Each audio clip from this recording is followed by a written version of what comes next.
Assalamu Walaikum. Hello friends, how are you?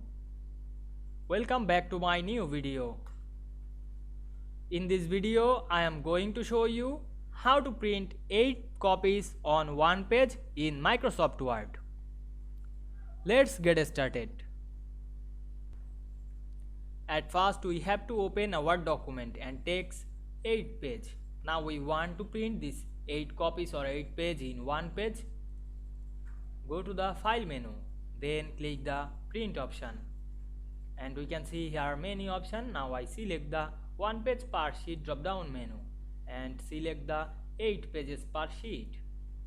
Then we want to print these 8 copies on one page. Click the print option and wait some moment to print this 8 page in one page.